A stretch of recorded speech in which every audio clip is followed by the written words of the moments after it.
I'm Jenni Sorkin. I teach in History of Art and Architecture.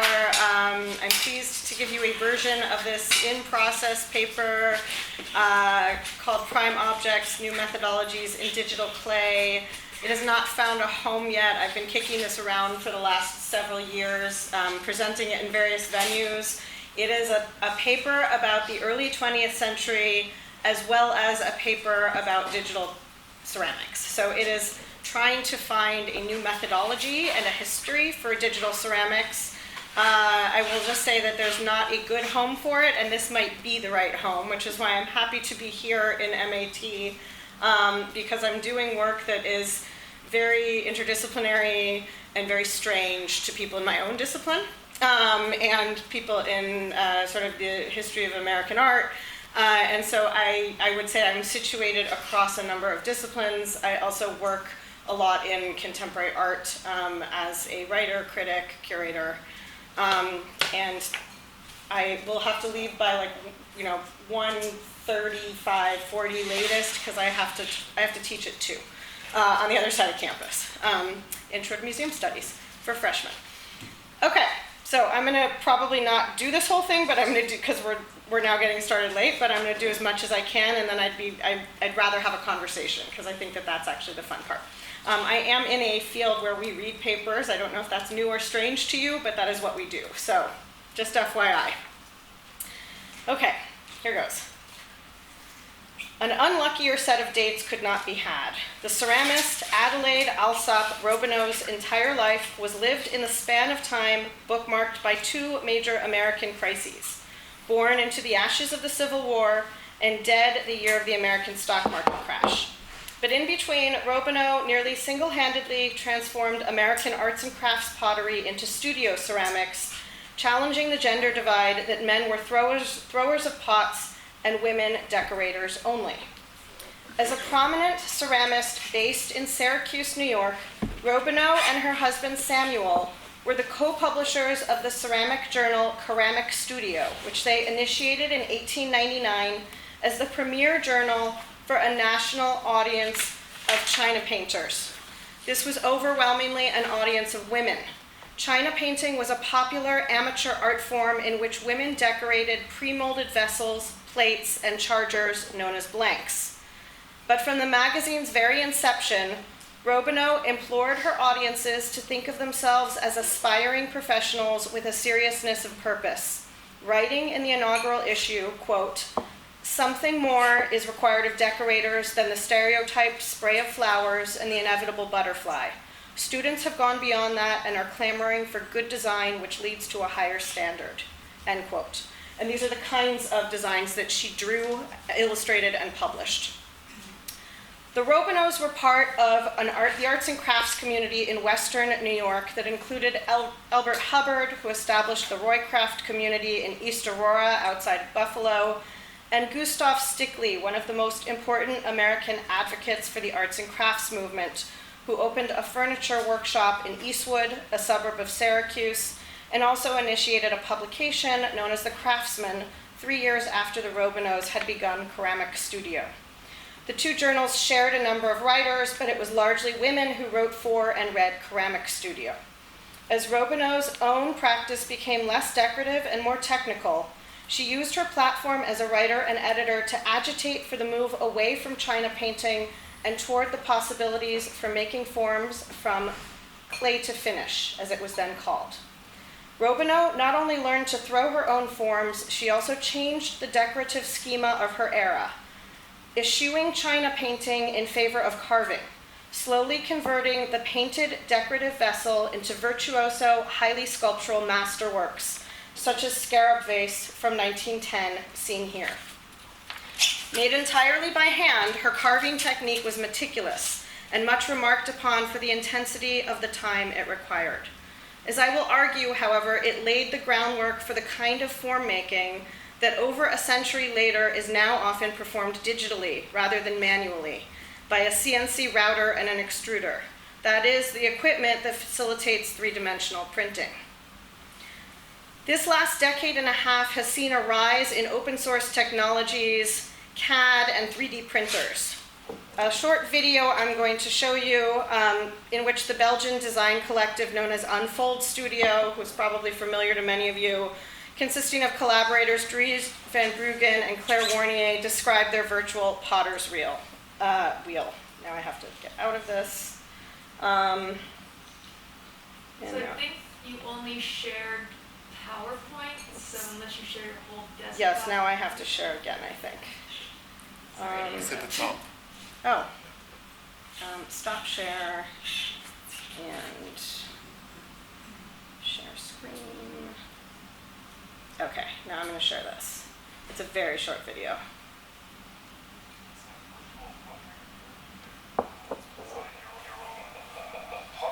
Jenni, you have to share the audio too, I think. When you press save, it ends up in a database, and it's lost. Okay, how do I do that? So when you share, there's an option. So go back to share screen. And then Share screen. and at the bottom of that, at the bottom of the left, it There's says a- share sound. Oh, Yeah. thank you. And then just do desktop one again. Yeah, that's good. Okay. It's not showing up on the other thing. Oh, they can see it. Okay.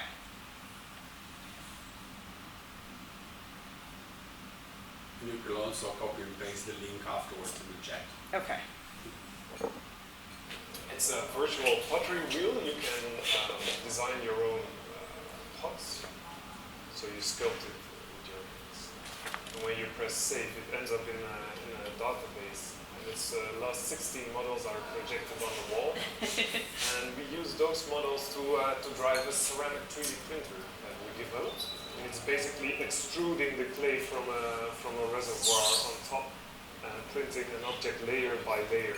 So the table goes down and it prints the object layer by layer. So you see some samples that are already printed. Okay. Now I'm going to get out of here. Go back.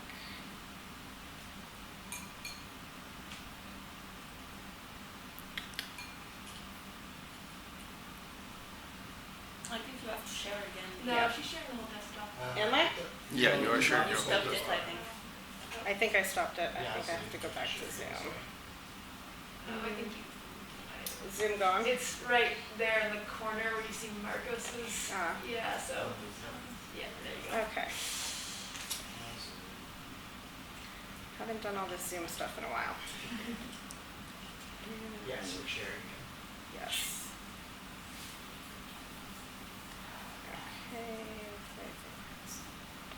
Okay. Okay.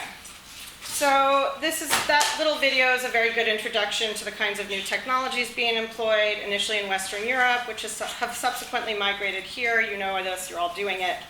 As a point of comparison, I do want to direct your attention to the current consumer uses of 3D printing, which are decidedly less sophisticated, but perhaps a greater tool of enticement, such as these pancake printers.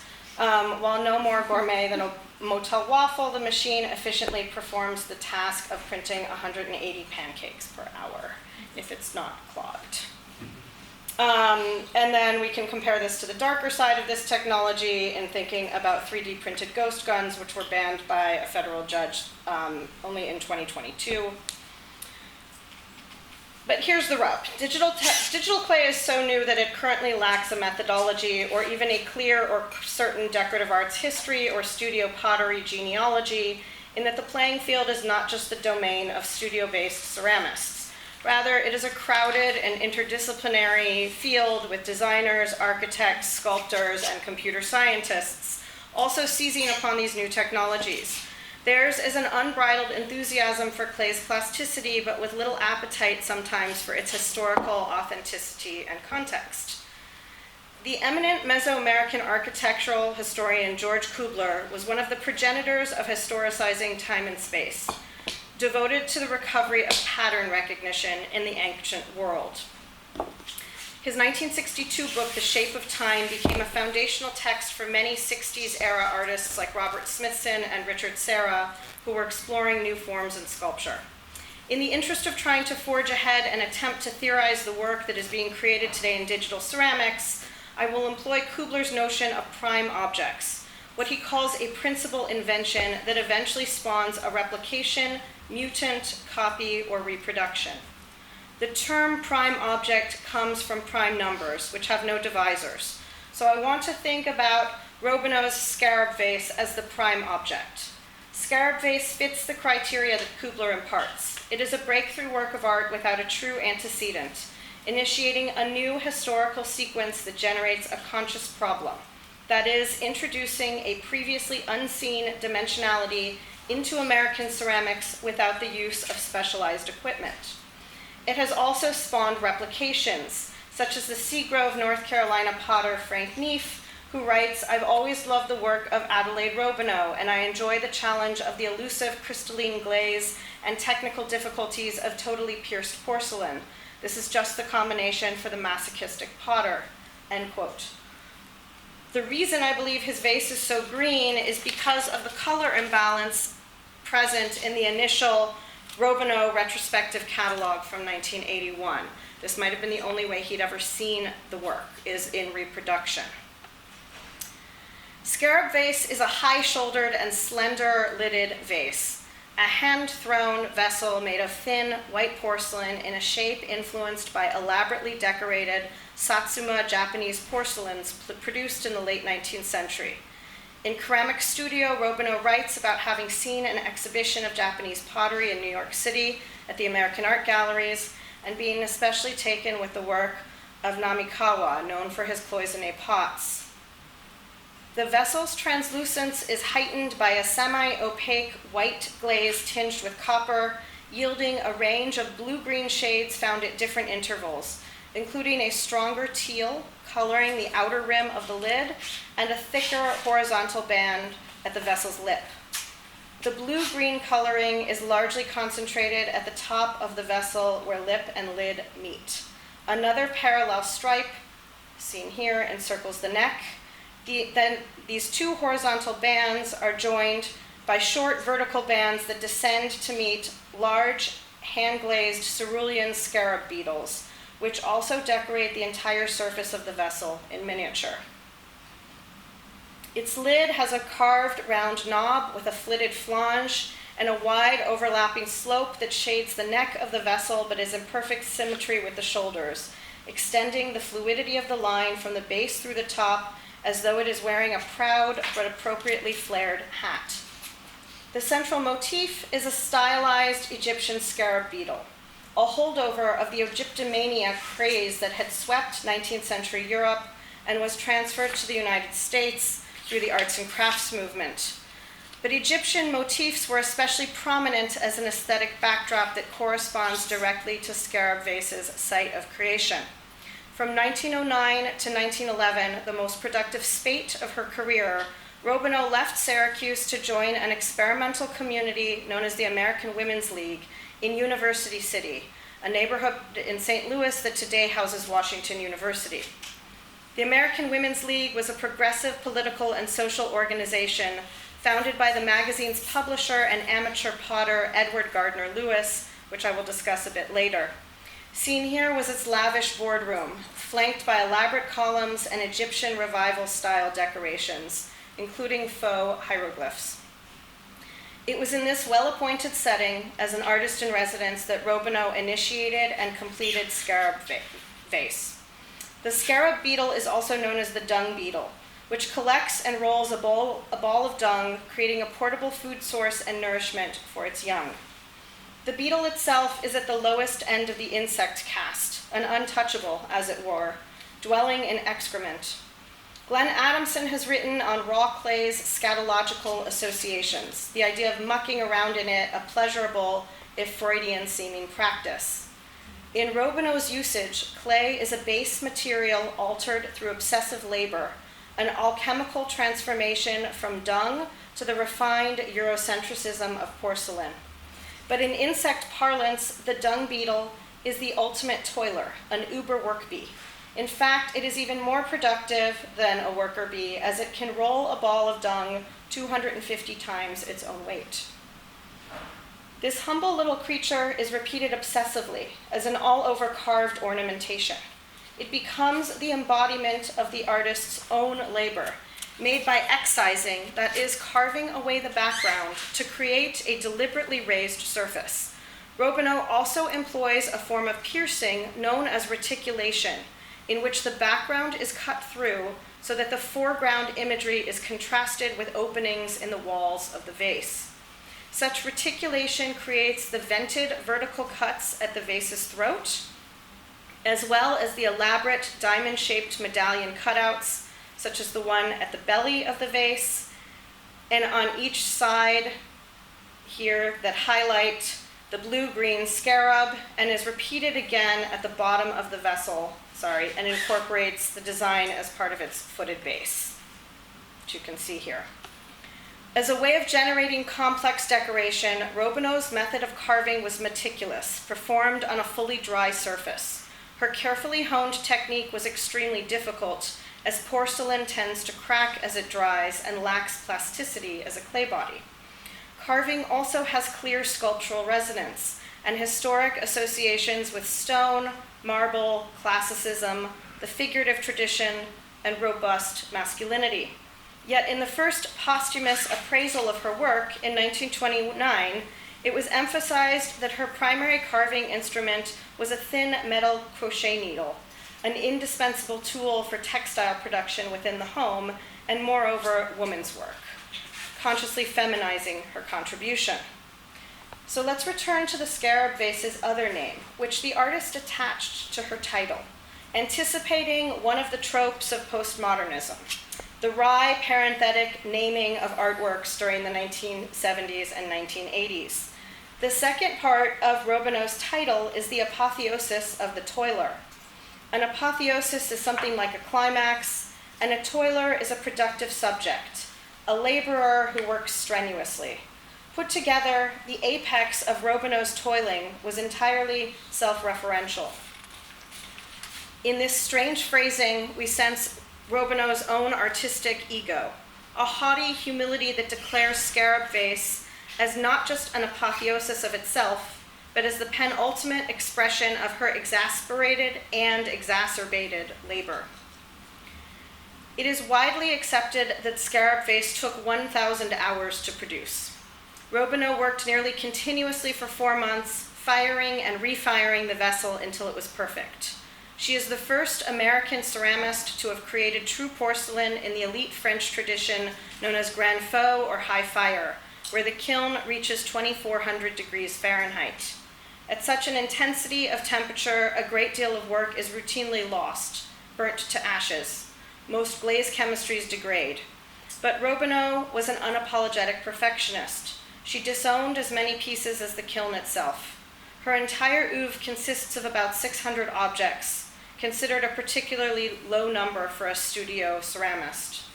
In throwing continuously on the wheel, a potter can produce literally thousands and thousands of pots across a lifetime of making. In this sense, if we embrace Kubler's terminology, ceramics is a site of endless replication, but it is also a site of endless labor. In 2008, Malcolm Gladwell published his book Outliers, The Story of Success, a pop cultural phenomenon that touted the theory of 10,000 hours as being the human requirement needed to master a particular skill set. 10,000 hours, Gladwell tells us, is the magic number of greatness, end quote. Using a mashup of behavioral psychology and sociology studies, he constructs a feel-good argument against genius. As he writes, quote, "Practice isn't the thing you do once you're good, it is the thing you do that makes you good," end quote. He reassures his readers that there have never been what he considers naturals, that is, innately talented Mozarts or Beethovens, nor are there simple grinds, people who work harder than everyone else. Instead, he puts these two categories together. There are only strivers who harness their talents early in life, are nimble enough to sidestep disadvantages, and create favorable conditions for themselves, to the point that they are far ahead of the curve. Gladwell's book is the great leveler, putting entrepreneurial, athletic, and artistic instincts on the same playing field, as though they were equals. But he never distinguishes the strange drive to make art. He never talks about absorption or deep commitment. He never mentions the word passion, and never even comes close to something like love. Instead, he makes the case that talent matters less than what one does with the opportunities afforded to us. 10,000 hours translates roughly to 10 years of practice, and Robineau's career bears this out, as she did not learn to throw until 1903 when she was 38 years old. When Scarab Vase finally came to fruition, it was famously received as a 10-year project. The Syracuse Post-Standard ran the following headline that you see here: Mrs. S. Robineau completes, after 10 years' work, vase of true China porcelain. The work was declared, quote, the greatest piece of pottery that has ever been produced in America, end quote, by her colleague Textile Doe, the French ceramist who had spent 20 years at the helm of the famed Sèvres pottery in France. Rather than asking what motivated Robineau's exceptional investment in skilled labor, let's instead consider why hers was potentially out of sequence, a prime object that initiated the sculptural and labor-intensive approaches not valued again until the late 20th century, and further into present-day experiments with digitization. It is now only 100 years later, and with the cultural acceptance of Gladwell's 10,000 hours assessment, that Robineau's laborious production can be reevaluated, not simply as joyful arts and crafts labor or gendered women's work, though it has been exemplary in both these categories, but rather as a template for the sculptural qualities to which most non-functional ceramics aspires, and moreover, an unlikely predecessor to the look and moreover feel of digital ceramics.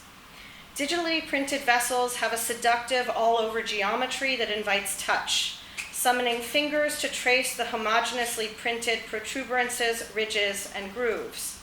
Here, emerging objects, a team of Berkeley-based architects and designers, at one time spearheaded by Ron Rael and Virginia Sanfratello, created G-code clay experiments.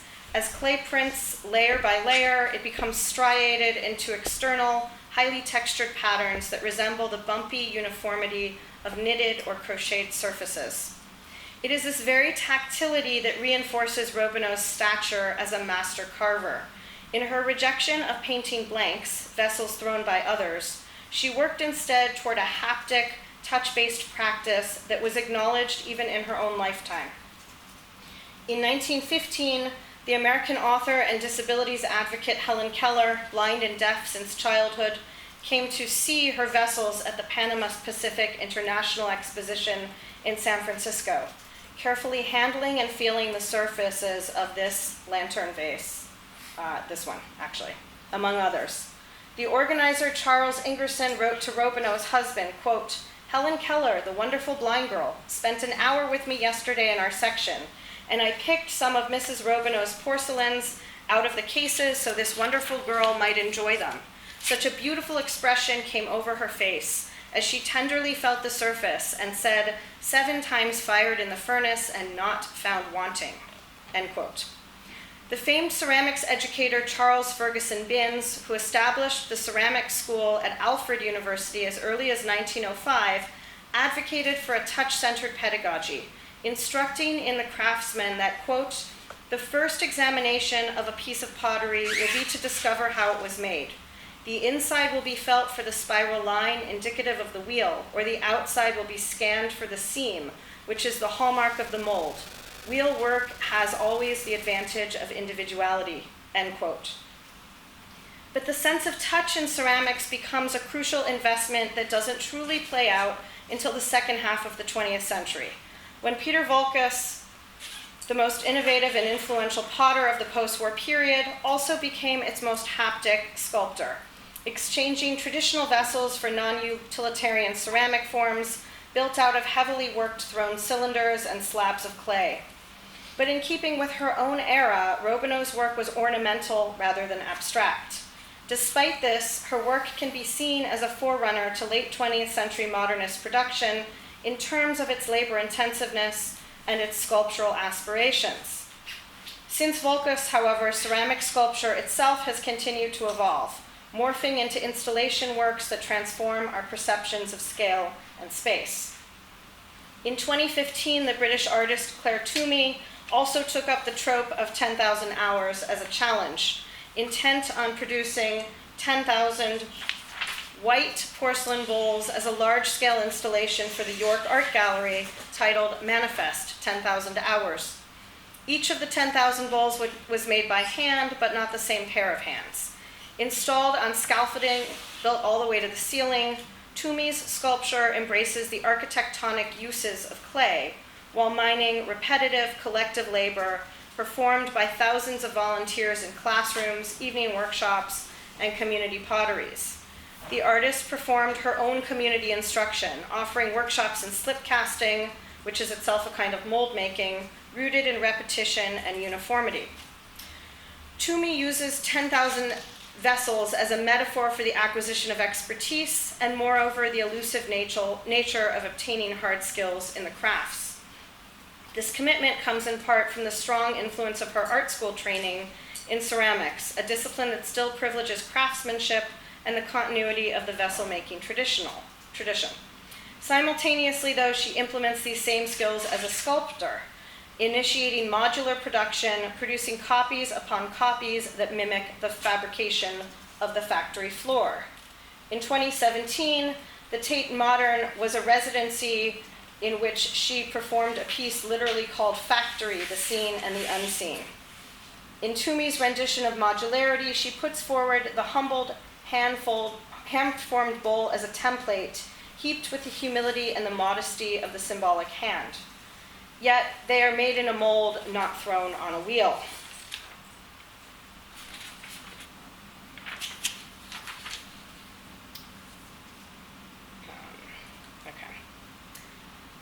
What proves so elusive is that ceramics itself is steeped in replication rather than singularity. Both Gladwell and Toomey's interpretation of 10,000 Hours emphasize practice, which of course is also about the consistency of replication.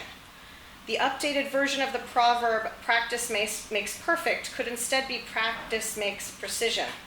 Another requirement of practice is the demotion of productivity to mere replication, repeating a gesture or movement, making the same form over and over again. Yet in the ceaseless replication of her 10,000 hours of labor, Robineau instead insisted on working towards singularity, propelling her objects into the realm of sculptural masterpieces that rejected function altogether, such as the one that you see here, Turtle Vase. In Robineau's era, men controlled the factory floor, both as potters but also as designers, drafting pattern and decorative effects executed by mainly men. There were few women in the ceramics industry. The most notable was Maria Longworth Nichols, who with an inheritance established Rookwood pottery in Cincinnati without any initial profit. Rookwood, along with Newcomb Pottery in New Orleans, were enterprises designed specifically for women, developing women's training and paid work as decorators, or as they were then called, lady amateurs. As protected environments, these settings were shielded from the larger market. There is a reason that so many of the early American potteries were set in coal country. Kilns were coal-fueled, and the work was cumbersome, mechanical, and dirty. In the advertisements in the Clay Worker, the trade paper for brickworkers and the allied clay industry, the job advertisements sought experienced foremen, men with mining and brickyard experience, who could operate blast furnaces and tunnel kilns. Opposite the factory, then, was the studio. A backyard kiln and a quiet studio, housed within the domestic setting, was the only truly socially acceptable sphere for women ceramicists. The rise, then, of the American studio pottery movement was also then tied to the late 19th century cult of domesticity, which believed a middle-class woman's place was in the home, as the guardian of beauty and refinement for her family. Encouraged to flourish within the private versus the public sphere, the design historian Nancy Owen has argued in her book on Rookwood, quote, that the decorative artist movement catered to female constituencies by linking household decoration to the creation of new career opportunities, producing a cultural agenda scaled to the contours of the home, end quote.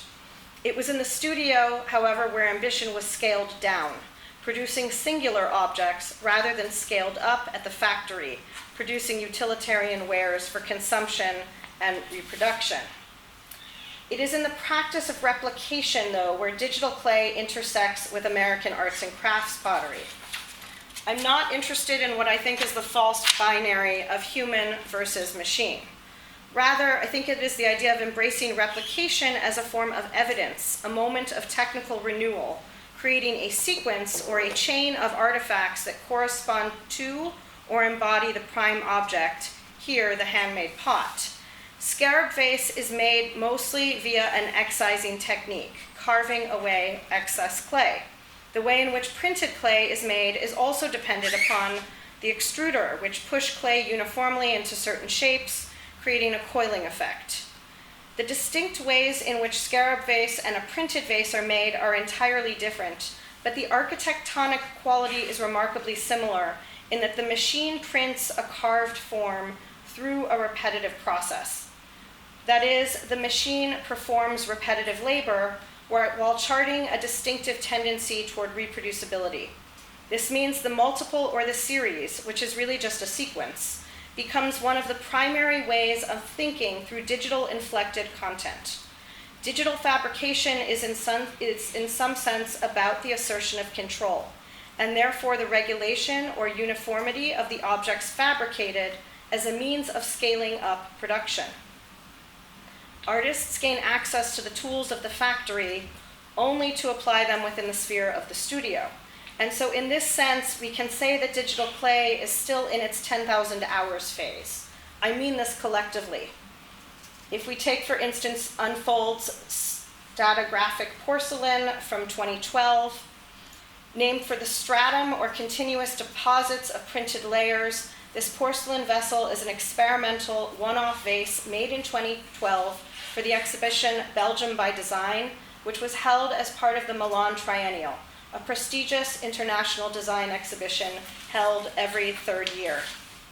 The layers themselves are based upon botanical structures such as plants, hanging heavy with fruit or foliage, but are still able to support themselves.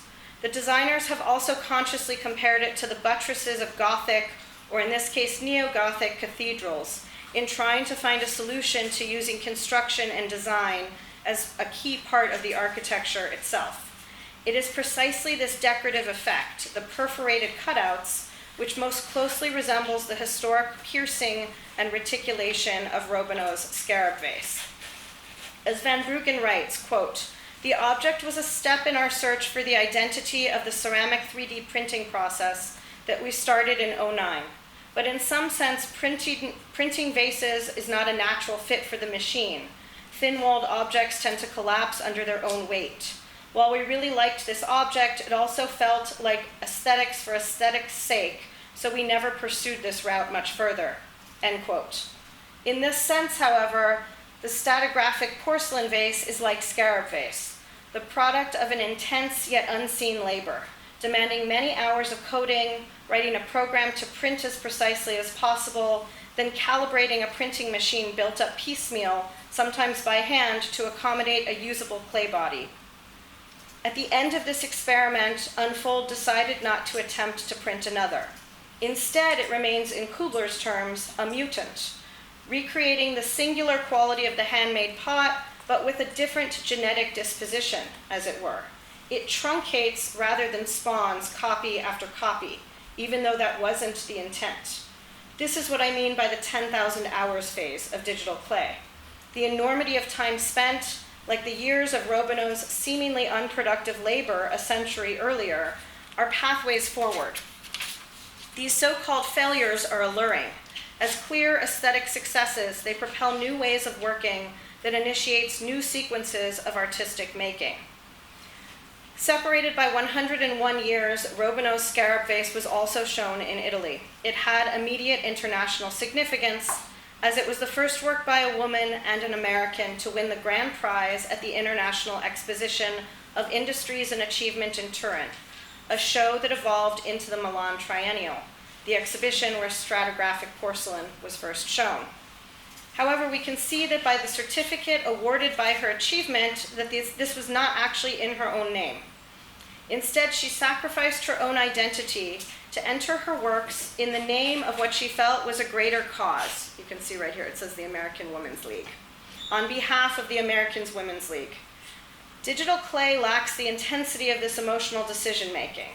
A clay printer is programmed by an artist, but it is not a stand-in for the artist. Her husband, Samuel, wrote after her death, quote, "It was done for the American Women's League as it is marked on the base, and I did not like the idea that it would not belong to us. Fortunately, this beautiful piece came back to us when the American Women's League failed, owing us money, which was secured by a mortgage on the scarab vase and other pieces," end quote. What complicates Robineau's simple arts and crafts categorization is the suffrage movement, in which substantial numbers of women, both activists and their sympathizers, sought public influence, economic opportunity, and autonomy over their personal lives. Moreover, Western New York was a hotbed of women's activist endeavors, agitating on behalf of suffrage, starting with the Seneca Falls Convention of 1848.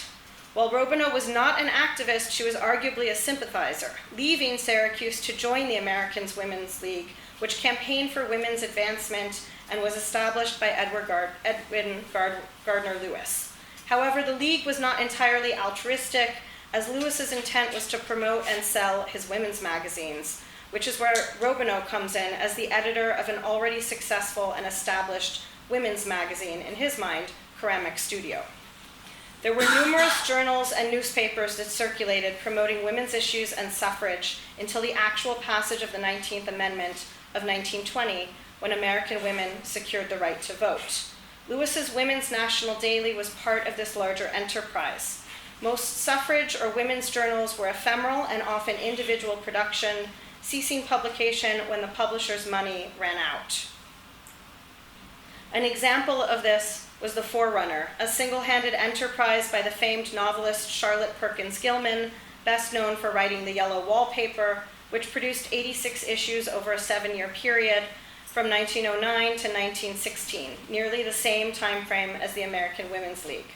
Gilman's journal, at its apex, had 1,500 subscribers. Ceramic Studio, published until 1920, had double that, 3,000 subscribers. Open source technologies are one of the ready outcomes of the printing revolution in clay. It means that information is readily shared and exchanged between colleagues and interested parties in online platforms. Ceramic Studio precedes this as a site for early exchange, readily offering information, patterns, and technical know-how to would-be china painters and later formed to finish potters. The 2 years she spent at the American Women's League provided Robineau the only dedicated time in her short-lived career to work in an uninterrupted way. She was not only the mother of 5 children and the editor of Ceramic Studio, but also launched a second magazine, Palette and Bench, established a school on her own property called Four Winds, and weathered the closure of her own pottery studio during the economic hardship of World War I. It is documented that she never made more than $10,000 as a sum total of all of her works combined. If we translate this numeric labor to just mere 10,000 hours, which represents only a decade of her production, that is only $1 per hour, yet her actual professional career stretched over 26 years. In 1917, she wrote, "This fascinating work, unfortunately, is not a paying proposition, but it has given me the satisfaction of doing original work which has not been done in this country before and may not be done again." Even if her work was inefficient and laborious, even if it was taxing physically and psychically, even if it drove her into debt and was the potential cause of the cancer that killed her from inhaling silica dust, Robineau understood her importance. She knew her own work to be original and innovative. But within a decade of her death in 1929, her work fell into obscurity, forgotten until feminist art history intervened. In 1978, the Kandinsky scholar Peg Weiss was hired as the curator at the Everson Museum in Syracuse, ostensibly rediscovered Robineau, and published the first article on her work in over 50 years in the feminist journal Heresies. Weiss's endnotes revealed that she managed to find and interview Robineau's daughter, one of her 5 children. She went on to organize this first retrospective of the artist's work, also held in Syracuse in 1981. This is one of the problems with Robineau's legacy. It has hardly been seen outside of her home city. And in conclusion, this is my last piece of this. In January of 1989, scarab vase was stolen out of its case from the Everson while the museum was closed to the public. Perhaps an inside job, the thief removed 4 screws holding a plexiglass cover over the vase, took the 17-inch tall work, and substituted a less valuable copper vase. The Eversons' director at the time, Ronald Kucha, declared to the press, "It's the Mona Lisa of ceramics." The work was valued at $500,000, and this number circulated widely. Shortly thereafter, the work was recovered and 2 burglars arrested. Rather than viewing this as a negative, the burglary is actually a victory for Robineau's legacy. It solidified that Scarab Vase was not only an irreplaceable masterwork, according to its new career-high insurance value, but that it had also been mistaken by the unsuspecting thieves as being a work of art that appeared older than it actually was, an antique, or in layperson's parlance, something priceless, but what we actually understand now to be an instrumental and startlingly original object that spawns new networks of thinking and making, a prime object. Thank you.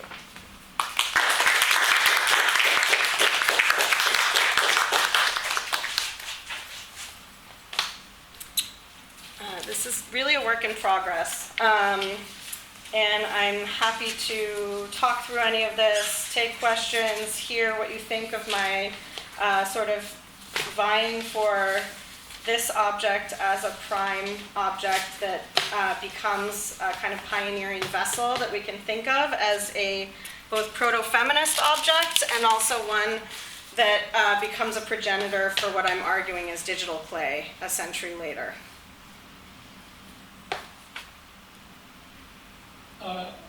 Thank you, Jenny. Am I audible to you? Yeah, I can hear you. Hi, great.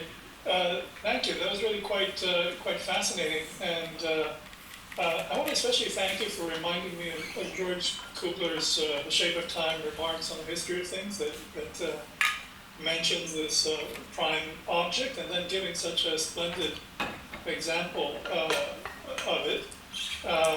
In the things that we do, both in the doctoral courses and in the undergraduate courses, I find myself often speaking about what I call exemplars, and how exemplary objects are communication devices by which one generation speaks to the future. Like she spoke and is still speaking to us.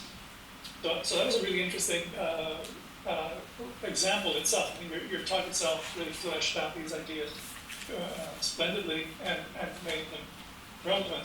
The other thing that you also said that I found fascinating was the comment about repetition versus technology and not accepting false dichotomies. You know, the idea that it's machine or human or whatever, but rather that it's this repetition and what comes of it. So that's all wonderful and really useful. Of course, we're also at this moment when we're facing this new onslaught of artificial intelligence, not only printing and clay and firing and all of those things, but also another entity that is entering the dialogue in terms of the making. And I can see it both ways, but I thought it might be nice if you commented on what impressions you have on that situation. Well, I just busted 3 students in my own freshman class for using ChatGPT. So my comments of the moment are the fact that I don't think it's a good substitute yet, but I'm sure that it will find ways to make certain kinds of writing outmoded, and I think artificial intelligence is obviously one of the massive debates of our moment. And yet it is still being used by, I think, a very elite and privileged group of people. I don't think it's widely available to everyone. I think that, there are vast parts of our nation and, the world over that don't have good, consistent internet access, which is what it requires. And so I think that, I think it's key to a certain sector, and clearly this department is grappling with it, as are we all on this campus, because obviously, the technology evolves faster than we can figure out how to chart it, use it, and harness it. But I don't know, I guess I would say I have, maybe this is the humanist part of me, I have a deep faith in people's skepticism around employing it wholeheartedly, other than, as a tool. And I think as a tool, I think all technology is relevant as a tool.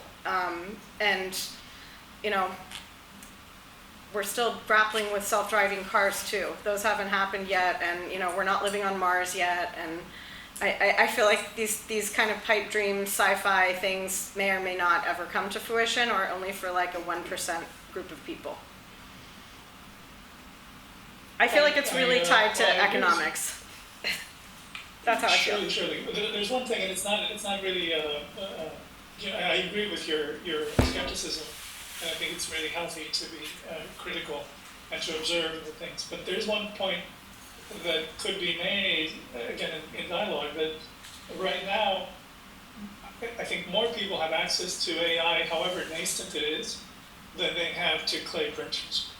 I mean, more people have access to clay, but probably not to kilns. And so that distinction is, you know, I think it's a bit more complicated. But the skepticism is absolutely necessary, and your comment about it being a tool and people do things with tools, of course, yes. Thank you. Sam. Yes, thank you for the talk. It's really cool. That the work you presented of Rodino is really beautiful and inspiring. And as Marcos mentioned, I really like also the thread of using repetition as an example from earlier work in ceramics and now computational clay. And one thing that came to mind when you were giving different examples across time is also how repetition in at least how I experience it when I design a computational tool is that there's a lot of repetition in the act of designing that happens on the computer, which is kind of maybe displaced from repetition that done directly on the material that is clay. And yeah, I thought maybe that's I think that's really interesting, that the repetition is displaced to kind of, do you mean the repetition of rewriting the code over and over again? Rewriting the code, that's one example. There's this notion of parametric design that is often used in computational fabrication, digital fabrication, which involve or put in place features that enable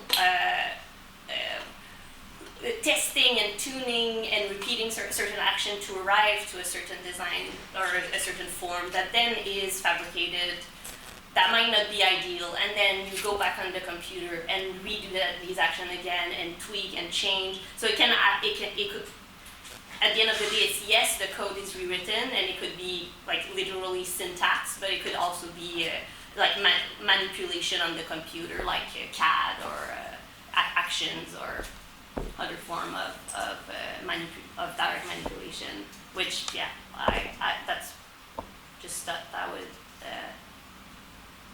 was one. I don't know. That's something else. No, it sounds super interesting. I think that's. I mean, that's kind of what I'm looking for, is to try to figure out how to push these ideas and have a kind of theoretical home for thinking about such ideas in terms of, you know, you are all the laborers in that sense. You're the mechanical operators. I'm not a coder, but I feel like there's, you know, sort of the marriage of these historical debates and issues and trying to find a predecessor, trying to understand how to create a framework, a theoretical framework for the work that you're doing is super interesting to me.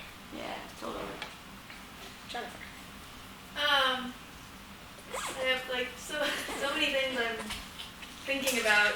It's going to take me a while to like fully articulate what I'd like to discuss with you about some of this work. Thanks so much for presenting it. I guess like one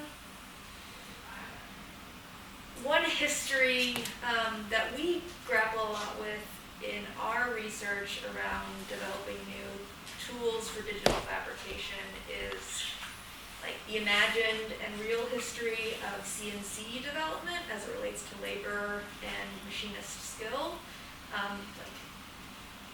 And I'm sure you're super familiar with a lot of aspects of this, but I guess sort of a perception that CNC development has been an advancement towards higher and higher and more sophisticated forms of automated physical production or translation from code to a physical object. And the reality being that there is like a high dependency on material expertise and machinist labor and skill that is very in line with many craft fields necessary for CNC workflows to be effective. And so I guess like when we're talking about digital fabrication as a space for arts production as it relates to other historical forms of arts production, I wonder how you think about the need to engage with or represent the labor, the manual labor that is necessary for digital fabrication despite its digital qualities and is really like critical over the digital aspects of it in thinking about how it connects to these craft histories. So I don't know the CNC router history. It's too new of a technology that I don't know anybody who's working on that kind of like design history. This is I think the whole lonely part of doing craft or design history is that it's a smattering of people. They're all in institutions all over the place. They are usually not embedded. Sometimes they're embedded in art schools, but not always. And so I think that it's I don't know. There's too many pieces, like moving parts, in terms of having.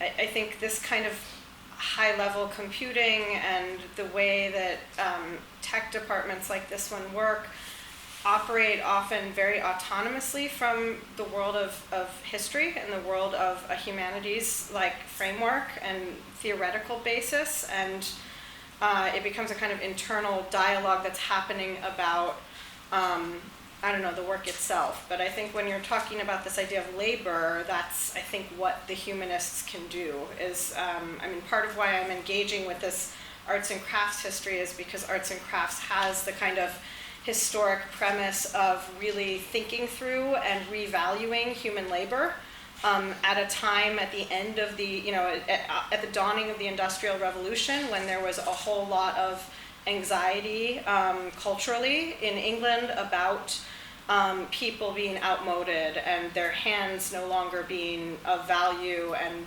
workmanship being devalued. And I think that those debates have not gone away. They've just changed. Like a century later, we are now still having these same debates about what is precisely the place of people in the workforce. And I think also that's what you're getting at with this idea of not only the intentionality of labor in terms of the massive amount of manual labor that you cannot see for the production of digital work, but also the kind of massive amounts of human labor that become, sort of subsumed by different forms of programming, manufacturing, sent abroad, all those kinds of labor issues, and how we then think about problems of labor history. And so I think that there's all these different, overwhelmingly intricate series of issues that can't all be teased out all at once. Well, and I get that, and I have a book recommendation if you're interested, but on the specific subject of 3D printing, one of the things I really struggle with 3D printers and these technologies is that we're using tools that were originally developed to remove agency from skilled manual laborers, and then we're repurposing them in craft context. So there's different ways in which they could function. So an example that my lab is super familiar with is MIT really pushed the development of G-code over an alternative where a machinist could demonstrate a tool path on a skilled machinist, and then the machine would record it and play it back. And there's evidence for one of the reasons they did that was to remove power from machinists and relocate it to an engineering context. And so like, that feels like an unavoidable tension in talking about the use of these tools in arts and crafts context today, because we're using the exact same code Yes. to do it. I don't know. And So isn't that a hierarchy that's being established by, Well, I mean, that's it's the hierarchy. interesting because it's taken as a given now, so it is being established, but with the new narrative that these tools are empowering for individual creators, as opposed to something that was originally designed to centralize design and production. And so like, it's a mismatch between how these tools function and the narrative that we're now using of them being tools to like literally democratize fabrication and physical production. Yeah, no, I see what you're saying. It's a really good example. I don't have an answer other than I think that engineers probably don't get enough humanities training. And I think that that's also a hierarchy. It's a hierarchy we see on our own campus. I mean, there's a kind of, intense levels of hierarchy that happen, on the science side of campus versus the humanities corridor of campus. And so, we all talk about this because we're all aware of it. But I don't know, I think that the answer is exactly what you're doing, is having everybody understand that this was a choice that was made by a kind of group of engineers to take away agency from trained, skilled laborers like machinists. I mean, which is also why we have somebody like Nelson Lichtenstein in the history department advocating endlessly for labor unions. And the idea of, trying to re-strengthen the labor movement is exactly out of the impact of the, the engineers who take away agency from skilled laborers. But that's also a class thing. This becomes it's a form of class warfare, ultimately. Like, we have endless rounds of class issues that permeate these fields, I think, that are key to talk about and are interesting and super problematic, and also about who gets certain kinds of education and who doesn't. And that's why, you all have to end up doing these public-facing workshops and be zoo animals and show off your coding creations in these public spheres where you train kids for one day as though they're going to walk out coders. Right? I mean, isn't that part of the mandate of public-facing education? Well, now we're less focused on teaching kids to code, since ChatGPT is going to code for them. Well, now they can just speak to a computer. They don't have to go. Yeah, I hear you say. How does your, thanks, first of all, thanks for the talk. Great topic, so much to talk about. I would like to hear Jennifer's book recommendation, actually. But what is your take on neural networks and artificial intelligence in this context? Because it's kind of a pink elephant when we talk about, labor in general and manual labor, and in this case, being replaced, something that is replacing also, intelligent labor of the brain.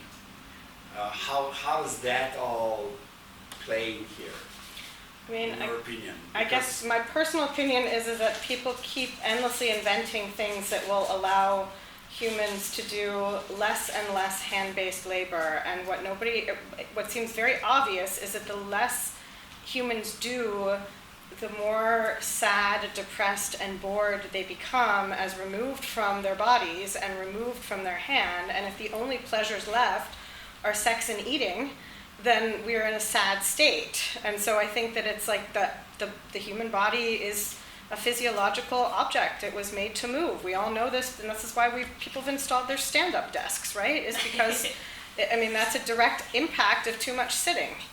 And so I think that if we keep creating an endless amount of screen-based or neuro networks, all this stuff, it's just about making us as lazy as possible. And those laziness makes us all, it's this whole idle hands, idle mind, right? Like that whole old sort of adage, which is that idle hands make the devil's fun, or whatever that is, make the devil's playground. It creates evil in the world. But some part of that is probably true. And so I think that this removal of hand labor is something that is not healthy for humanity. And I think that that's something that we haven't figured out by this endless circuit of invention. But I mean, maybe it just is a way to give people more time to have leisure time. I mean, this was also one of the arguments of the arts and crafts movement is that if you, or I guess of the Industrial Revolution really, not arts and crafts, but that if you allow people to have a leisure day, and this is when like a workers' day was implemented, the free day at museums sort of coincide with the rise of the Industrial Revolution because factories would give people a day off, and the idea was that the philanthropists who sponsored museums in the 19th century, that this would be a way to educate the ignorant factory worker by giving them leisure time to then explore and learn something at the museum. So this endless cycle of leisure and what we perceive leisure to be and what we perceive work to be are always in conflict. And I think that this is one of the conflicts of our modern and contemporary age, is this, what is labor and who gets to declare what labor is and what is pleasurable in labor. For some people is not pleasurable for everybody, but there is this idea of pleasure in labor that something like the arts and crafts movement was trying to reinscribe, I think, and we're now back to that. We're not over that. Like that everybody who wants to be on a, I mean, there's a reason that people ended up in the pandemic endlessly producing knitting or crochet work or going back to craft. It's because we were always on Zoom all the time. And so I think that this is the human impulse that we're never gonna kill. So I don't have an answer for you, but that's kind of my take on it. Jenny, can I jump in again? Yeah. Because I How do I get agree them up with on the screen? Get out of your I Oh, agree yeah. with the sensibility you're expressing, and I spent a lot of time going through Macintosh's beautiful work in Glasgow, Victor Horta's Art Nouveau house, and I love those things. They're incredible. The attention, the investment, all of those things are really important and exemplary. And we can go through the centuries and find these examples that you're describing that have all this human intelligence invested in them that we shouldn't lose. So far so good. But we are also in this particular moment, and we can try to dichotomize and say, well, those things good, these things bad, but that doesn't really actually contend with either the problem or the opportunity. Because, I think the question I'm hoping you can address is, how do you move forward with everything you've said, but with the intent and the will to help change the things that are coming, the affordances that we have now that are emerging, toward the humanistic and the beautiful and the artful and the meaningful, and all of those things that you say, which are of course the correct values. Like, why does it have to be one or the other? Why don't we join forces and say, let's make things with whatever tools our time provides, but let's make them as sophisticated and subtle as the things that the past has already shown us, and better.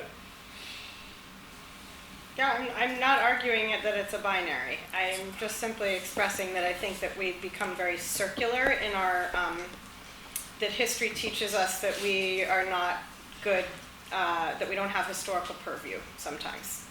That's all I'm really trying to express, that there's a kind of recirculation of ideas that are not contemporary, but that have been, an issue for people for the last 150 years since the dawning of the Industrial Revolution.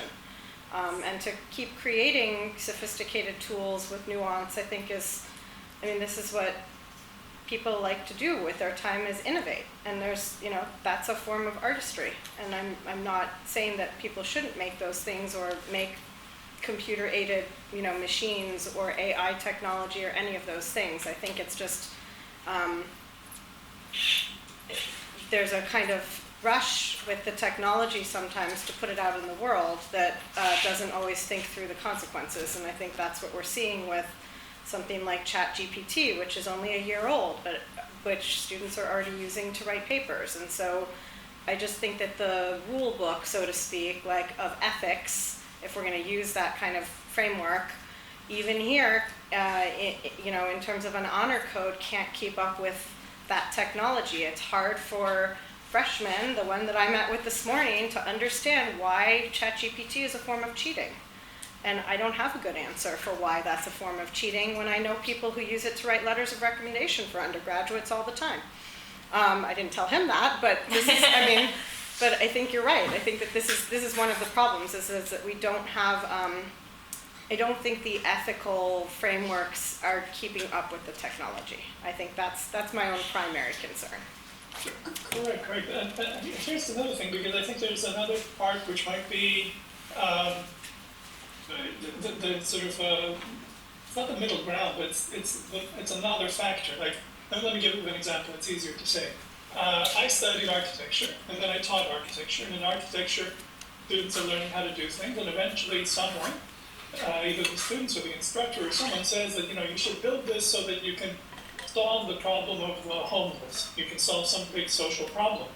And the students generally take that to heart, and they do their best to solve this big social problem. And it takes a long time to realize that the problem of the homeless is a real problem, but it's not an architectural problem, it's a social problem, it's an economic problem, it's a political problem.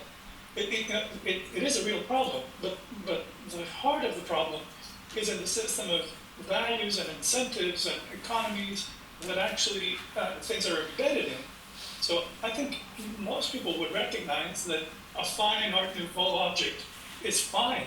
It's an incredible thing. But they can't fight the entire economic mechanism that they're embedded in, and eventually they give up and they go to IKEA. Because they can't contend with the behemoth that is actually deciding where the forces of the society are going to be spent. That doesn't make it right, but it's also not in the purview of the person trying to make something beautiful to solve the problems that the society doesn't want to solve.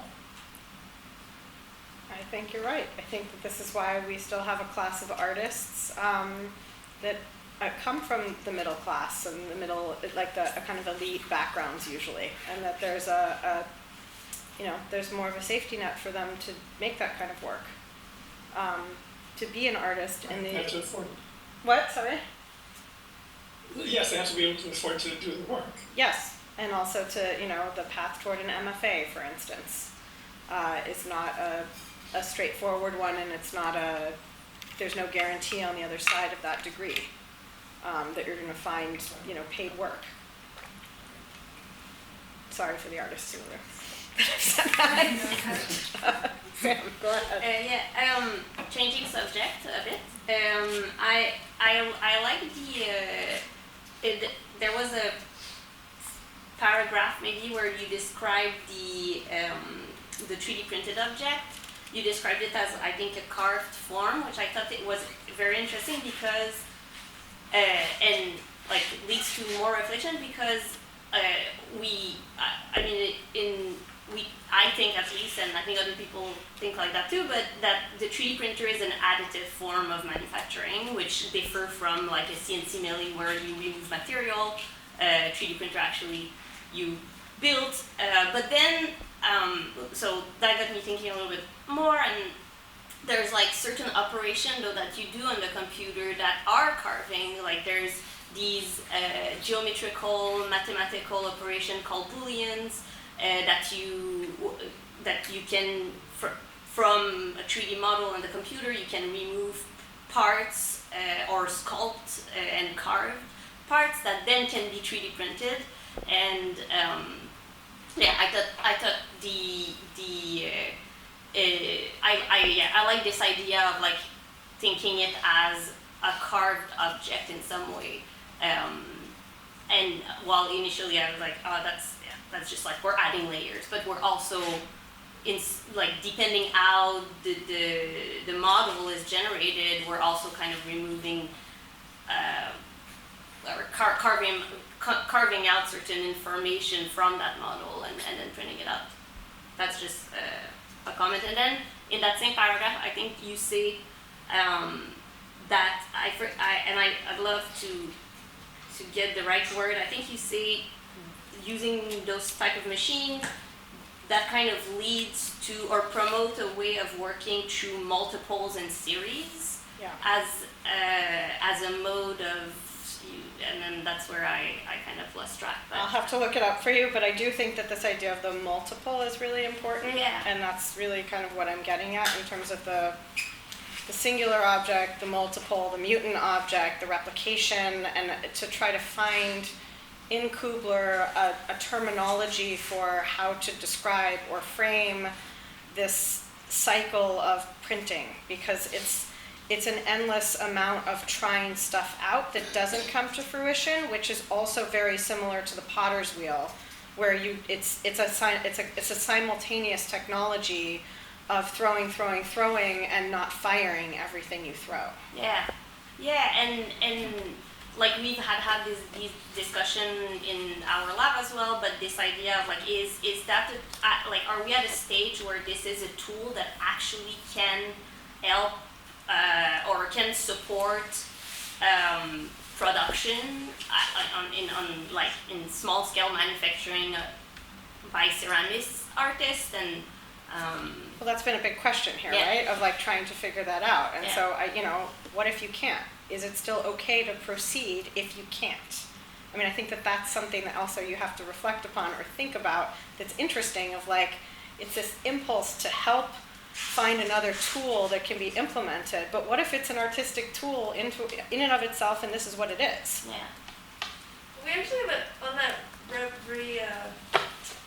repetition thing and the wheel comparison, we sort of had a surprising thing happen with both of our residencies where actually, like we are very, we discard things we print all the time, and we print them again.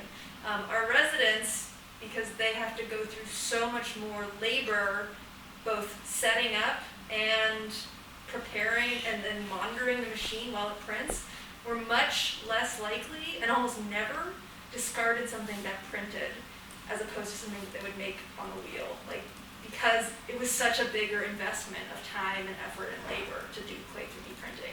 And there were even situations where like, when we combined it with this other technology where you could like smooth out the ridges, they were also reluctant to do that because like, no, I spent so much time and effort just getting this damn printer to work. Like, I don't want to remove the evidence of that at this point. So it was different from the wheel in that respect. Which is super interesting because then that's how you were able to have this dialogue with how an independent artist works versus how a programmer works. Yeah, and the speed of repetition and where the repetition happens, like going back to that in one example in a paper we submitted or we published, I thought that example really good where Avi, one of our previous residents, was making little spout for a flask that he designed, and he could make like a bunch of them out of the same block of clay, one after the other, removing it in like seconds. And then when I use my tool to replicate the flask itself, I could visually in the software create multiple type of flask, which he appreciated, but then the action of printing all of them is so much longer than just like him being on the wheel and like repeating in second. Right, so the human labor was quicker, ultimately, which is interesting. We're kind of like I know people are sort of needing to go. Should we call time? What is your time situation? It's really depending on you. It's 1:25. Yes. Are you here with a car or you need a ride? No, I drove over. Okay. All right. So yes, I should be okay but I don't. If anybody needs to go, it's totally fine.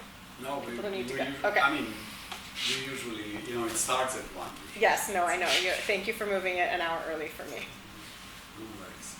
Well, this is a really interesting debate, and I think it's quite crucial, and I think it has to be continued on many levels because the whole notion of labor is something that we, this is not an engineering department, first of all. No, I know, it's not. But, We're not an engineering department. What? We're not an engineering no, department. we are not an engineering department only, right? No, Yeah. we're both, but Yeah. coming from the humanities look at us like an engineering department. Yeah. Well, you're And housed then- on this side of campus. I also think what's really interesting actually is the sort of very fraught history between MAT art and art history, because they're all a series of divorced departments. Yeah. That nobody ever acknowledges, but we should acknowledge in this room, is, history of art and art were once combined on this campus, that's why they share a building, and MAT, spun off from the art department. Well, not only art, music, mostly music actually. Oh, okay. Yeah. So, But but yeah, from the other that's- side of campus, Yeah, to yeah. become on, to be on this side of campus, which is Well- actually the more resourced side of campus, that's, It's interesting, now that you mentioned art, because it was something I was thinking about before. I don't know the history, but it would be interesting to look into it for the sake of this discussion.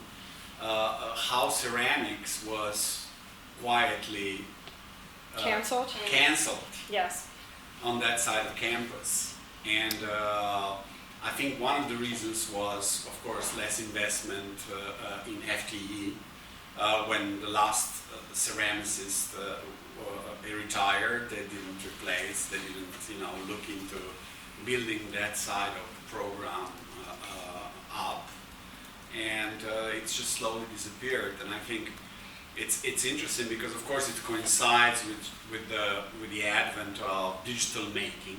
Yeah, this whole notion in the late 90s, early 2000s, and further on, kind of developed much more of making with electronic tools and so on. The so-called maker community, which is really kind of in my opinion, it's very much a commercial invention that has, it's not paying attention to where it actually comes from the, amateur community and the making that always existed. It was not invented then.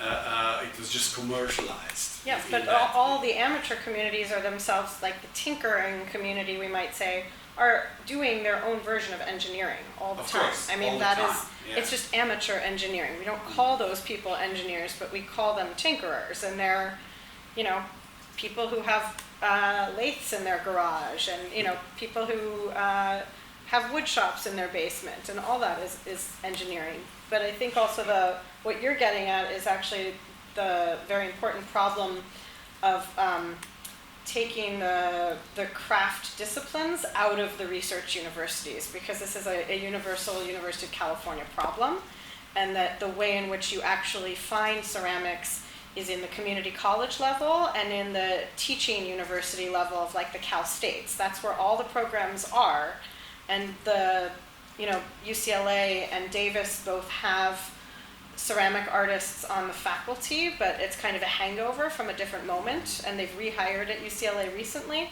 but that will never come back here. We won't get those people back. I'll never say never. Yeah, well, for now. Yeah, for now. For now, you'd have to rebuy all the equipment. Even MAT is slowly being, misunderstood on the FTE level, right? And it's kind of shrinking, by some kind of design from somewhere. Yeah. So I think There's a university word for that. That's called right sizing. Yeah. Exactly. Well, tell me about it. What did she say? Double speak. That's what they've used to No, I implement. know, but Yeah. yeah. Yeah, it's about shrinkage. Yeah. I don't know. I think it's a But to jump in again, from wherever my voice is coming from, I don't know.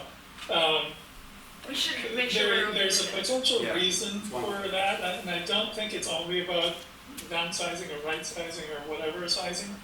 I think it's a bigger problem. It's a misperception that in the things that involve art and craft, there is no research.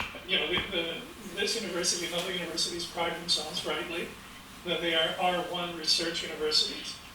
And it hasn't been expressed or it hasn't been heard, both sides, that when you make something at a particular level, though, not all things that are made with ceramics are research in ceramics. Like Robineau's work was, you could say, at the cutting edge of what was possible and was recognized as such.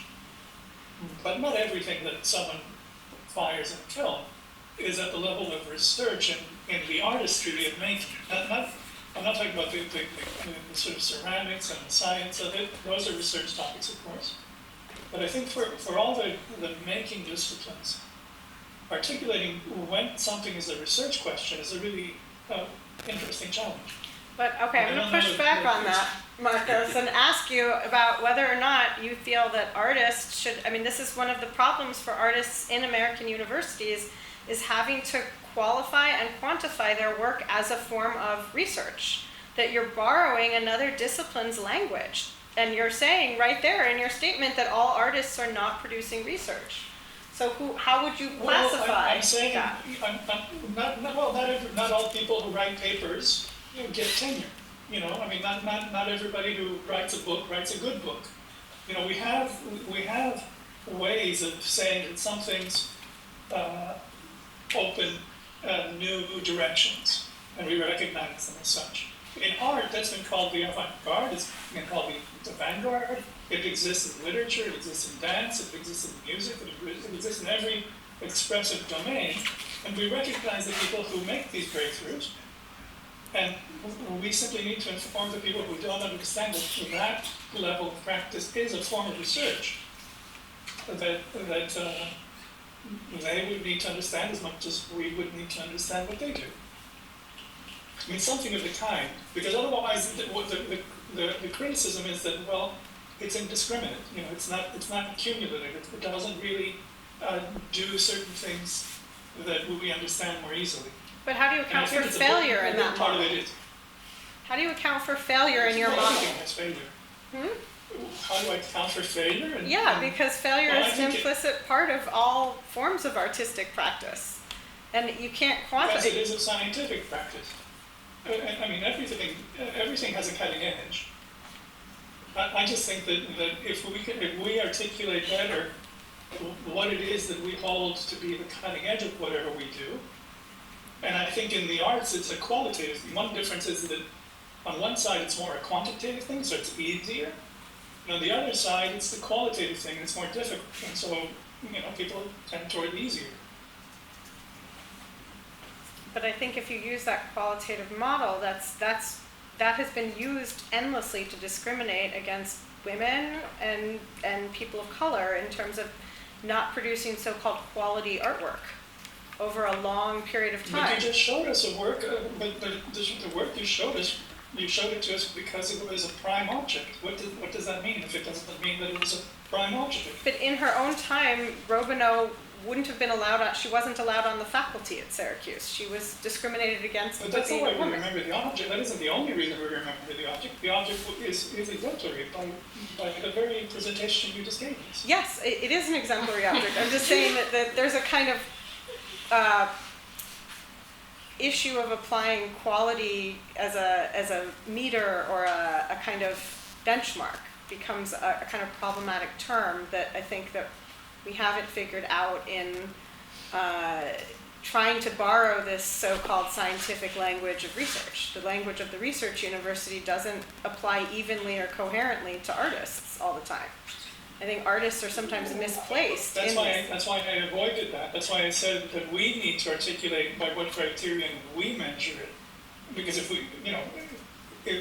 we can't adopt, the criterion of a completely different kind of discipline, right? But we also can't have absolutely no criterion. No, but so then we have to articulate a criterion that is understandable. Yeah, we can probably call it search, and I the like story, that.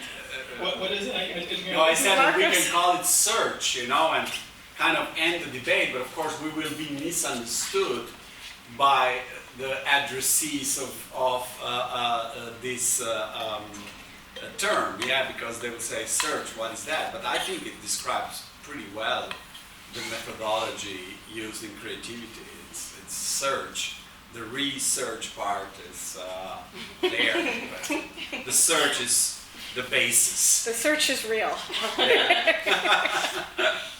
I like that. That seems like a good place to end. The search. Thank you. Thank you.